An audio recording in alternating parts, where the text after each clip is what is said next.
soy Pecas. ¿Te gustan los dramas asiáticos tanto como a mí? Pues ponte cómodo, porque vengo a comentarte el K-drama de Netflix, Mr. Plankton. ¿Te ha pasado alguna vez que tras ver una peli o una serie que piensas que te va a gustar, llega un final malo que no te gusta nada y sientes que te han robado esos minutos de tu tiempo? Pues en este caso me ha pasado todo lo contrario. Odio los dramas dramáticos y suelo descartar todo aquello que tenga muchas lágrimas o que acabe mal. Y aunque en este caso lo reconozco, he pecado, porque he querido ver la serie solo porque el prota me pareció guapísimo. A la hora de la verdad, a pesar de las lágrimas y que la relación tóxica entre los protas me causa cierta aberración, sorprendentemente me ha gustado mucho el final. Si aún no la has visto, te recomiendo que antes hagas una pasadita por Netflix, la mires y luego vuelvas por aquí para poder compartir opiniones. ¿Crees que la serie romantiza las relaciones tóxicas o únicamente expone una realidad que debería ser menos común de lo que parece? ¿Qué opinas? Vamos a ponernos en situación. El drama comienza con Hae-jo, nuestro protagonista, tendido en la nieve al borde de la muerte. Cual crónica de una muerte anunciada, se anticipa el final de lágrimas aseguradas. Jae-mi, la chica prota, aparece gritándole con frustración, diciéndole que si no se muere, ella misma le matará. Aquí podemos ver que la relación es un poquito tóxica, ¿no te parece?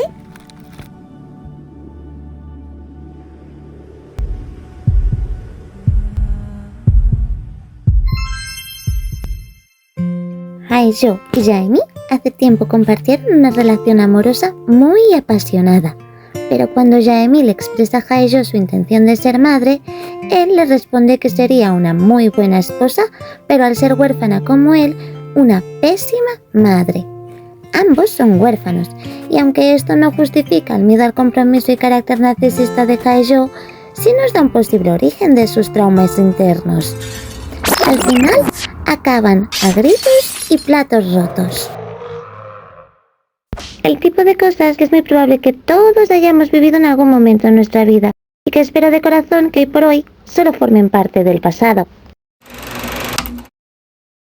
Un día, tras un accidente laboral, Hae-jo acaba en el hospital y descubre que tiene unos coágulos cerebrales que pueden estallar en cualquier momento. Él lo asocia a una sopa típica coreana con unas bolitas de arroz y no tiene tratamiento, por lo tanto le quedan 3 meses de vida. ¿Pero por qué? No cruel. Simultáneamente, Jae-mi recibe otra devastadora noticia. Sufre menopausia precoz, por lo tanto nunca va a poder tener hijos, su mayor deseo. Esto complica también su inminente matrimonio con Hyo-hyun, un trocito de pan, perteneciente a una familia de 500 años de linaje que exige un heredero.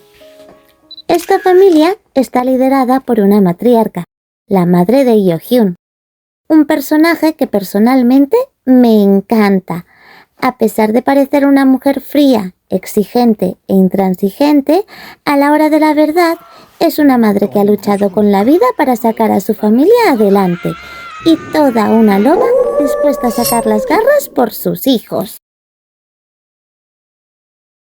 Llega el día en el que Jae-mi se va a casar con Hyo-hyun, pero de repente aparece Hae-jo dejando a Jae-mi. Que yo lo entiendo, pero separemos por un momento el personaje del actor y quedémonos con esa sonrisa. Hae-jo ha venido a secuestrarla. Es necesario saber que Hae-jo tuvo una infancia bastante idílica, pero todo esto acaba de golpe el día en que sus padres se acaban enterando de que no es hijo del padre. Por este motivo, Hae-jo acaba creciendo en las calles. Ahora ha conseguido una lista con sus 5 posibles padres biológicos y quiere que Jae-mi le acompañe. Jae-mi no está para nada contenta. Intenta escapar en varias ocasiones, pero él siempre la acaba atrapando. Ella le reprocha haber arruinado su vida, su boda, el haberla abandonado o llevársela y tenerla ahí contra su voluntad. Pero a él no parece importarle. En su último intento de fuga, mientras compran ropa, Jaime consigue enviar un mensaje a su prometido con el móvil de la dependienta.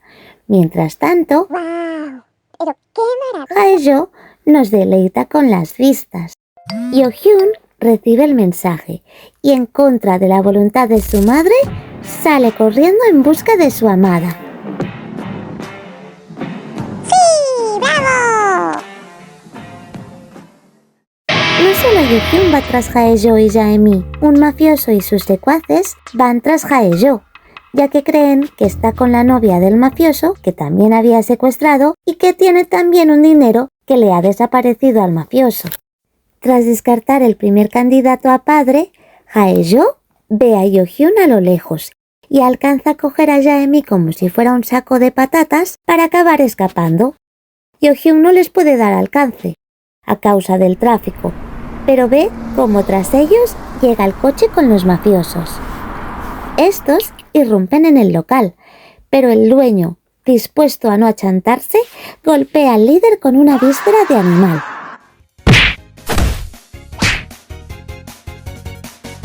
De repente aparece la policía y, en plena pelea, Yo-hyun inesperadamente toma el coche patrulla para seguir a Jae-mi. Haciendo alarde de su buen carácter, pide disculpas a través de la radio. El personaje de Yo-hyun me encanta. Es un buenazo. Siempre piensa mucho más en los demás que no en sí mismo. Todo lo contrario que Hae-jo. Me angustiaba mucho más el sufrimiento de Yo-hyun que no el del propio prota, que, aunque está como un queso, en realidad es un c***zo. Yo-hyun consigue darles alcance, chocándoles con el coche. Luego intenta usar un taser contra Hae-jo, pero este usa a Jae-mi de escudo. El taser se le atasca y acaba disparándose a sí mismo, cayendo fulminado al suelo. Jae-mi golpea a Hae-jo de la rabia y este se acaba desmayando.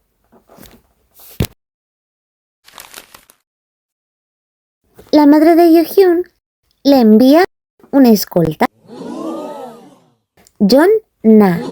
No nos lo desvelan, pero parece ser que es un posible hermano por parte de padre de Yo-hyun, que estará allí para ayudarle en la búsqueda de Jae-mi. Hae-jo y Jae-mi viajan a Busan.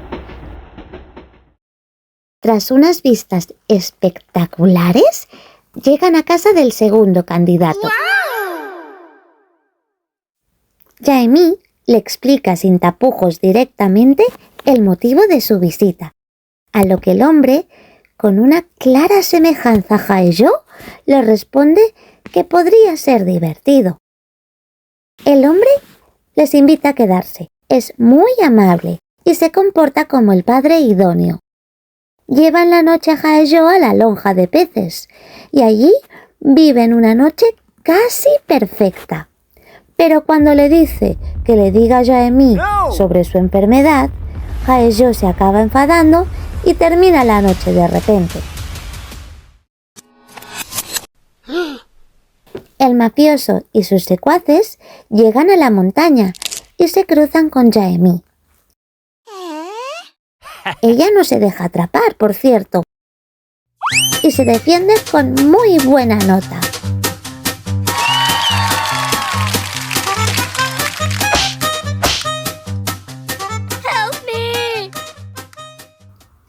Alcanza a avisar a Hae-jo y cuando van a tomar sus cosas para huir, descubren que el hombre les ha robado. Averiguan que el hombre está lleno de deudas y que hay un contenedor en el puerto donde se celebran apuestas clandestinas. Así que Hae-jo se dirige allí y acaba entrando en el contenedor y se enfrenta al padre, quien finalmente se quita la máscara y revela su verdadera cara. Antes de que Hae-jo pueda reaccionar, Jae-mi se abalanza sobre el hombre y empieza a asestarle golpes. Tras esto, finalmente Haejo y Jae-mi se besan. Yoo-hyun les ve a lo lejos y se le rompe el corazón. Pero no se echa atrás, les da alcance y le asesta a Haejo un puñetazo que lo tira al suelo. Abraza finalmente a Jae-mi, pero de repente un grito de Haejo les interrumpe. Los mafiosos persiguen a Haejo con cuchillos. Jae-mi toma a sus dos amados de la mano y huyen hacia el atracadero. Haejo logra poner en marcha un barco, pero deja en tierra a Yoo-hyun. ¿En serio? Este, desesperado, se acaba lanzando al mar. Será cabezazo. Los tres de repente aparecen en una playa como náufragos. Yoo-hyun, aún conmocionado, besa una pierna que finalmente resulta ser la de Haejo. What? No! ¿No notáis que hace calor de repente? Durante la vida en la isla, Yoo-hyun intenta controlar sus celos, pero al ver a Haejo y Jae-mi tan compenetrados, un día arrastra a Haejo consigo con tal de no dejarles solos. Haejo en ese momento sufre otro colapso y Yoo-hyun, mostrando su nobleza, hace todo lo que puede para salvarle. Haejo entonces le explica sobre los 3 meses de vida que le quedan y el secuestro de Jae-mi para encontrar a su padre. Esta escena me gusta porque se reflejan muy bien las personalidades opuestas de ambos personajes. Yoo-hyun se preocupa. Haejo se piensa que es por él, pero Yoo-hyun le deja claro que se preocupa por Jae-mi y le hace pensar en el trauma que tendrá que pasar solo por acompañarle este tiempo y ver cómo muere.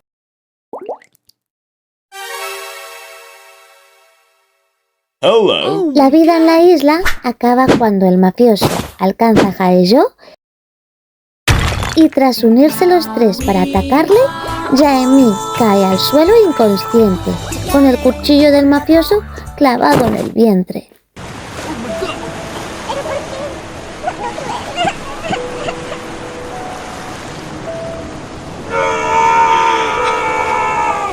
Haejo queda muy deprimido. Regresa con Bong-suk, su casera, amiga, amante, madre, una cosa rara. Se queda aferrado al zapato de Jae-mi y se queda en la cama en estado vegetativo, día tras noche. Una vez se recupera Jae-mi, después de hablar con Yoo-hyun y romperle el corazón en trocitos, decide buscar a Haejo. Llega a casa de Bong-suk. Ve a Haejo sin camiseta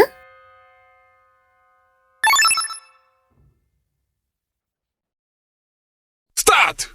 y creyendo que la engaña, se dirige hacia él y le acaba mordiendo la nariz.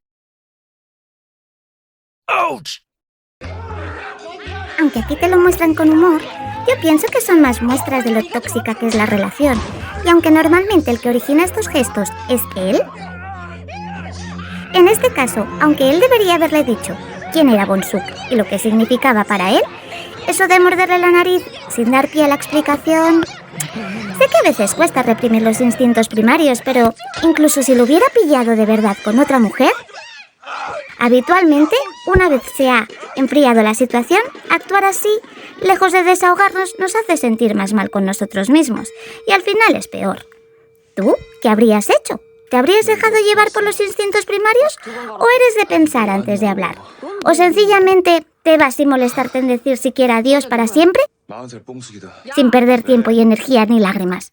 Cuéntame, me muero de ganas por saber. Haejo en este punto, por primera vez, deja de pensar solo en él. Se da cuenta de que solo traerá sufrimiento a Jae-mi. Y en su intento de que regrese junto con Yoo-hyun, es aún más... Le dice a Jae-mi que no confunda amabilidad con amor, que ella parece desesperada y fácil. De verdad, ¿qué Y la deja allí tirada bajo la lluvia. Como muchas relaciones tóxicas, la lucidez le dura bien poco y al rato sale a buscar a Jaime y acaban reconciliándose.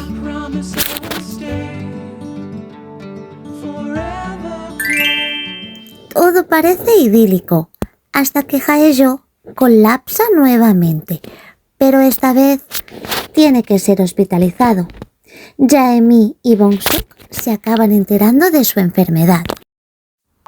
En el hospital, Jaime recuerda el deseo de Haejo de morir viendo el cielo azul. Y, tras varios días inconsciente, finalmente acaba despertando. Es entonces cuando deciden, junto con Jaime, seguir buscando al supuesto padre.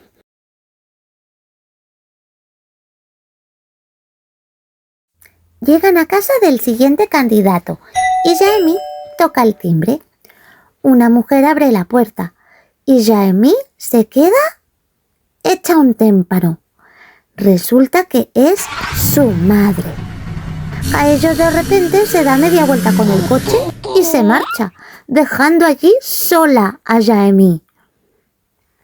De verdad que esta vez se ha pasado. Tras esto, huye con Jeo-hyun. No hace falta decir que Jaime le acaba perdonando. Y de repente ambos aparecen como si nada cuando todos les están buscando. Un día que están todos juntos, Haejo siente que le falta una persona. Así que se va en busca de su padre, el que le rechazó. Al encontrarlo, se abrazan fuertemente, dejando atrás cualquier rencilla. Haejo comprueba que su padre le ha extrañado, ya que conserva muchos recuerdos suyos y su habitación está intacta. Así que Haejo finalmente ha resuelto su conflicto infantil y puede irse tranquilo.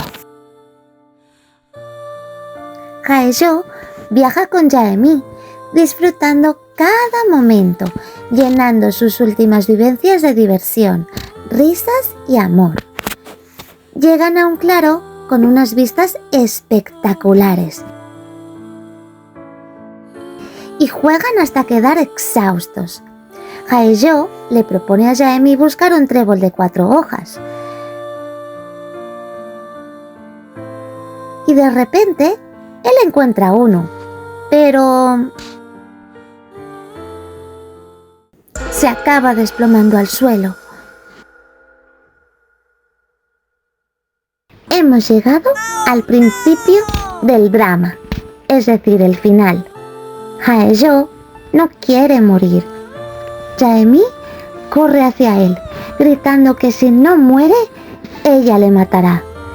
Y cumpliendo él su deseo, finalmente muere viendo el cielo azul tras su amada Jaime.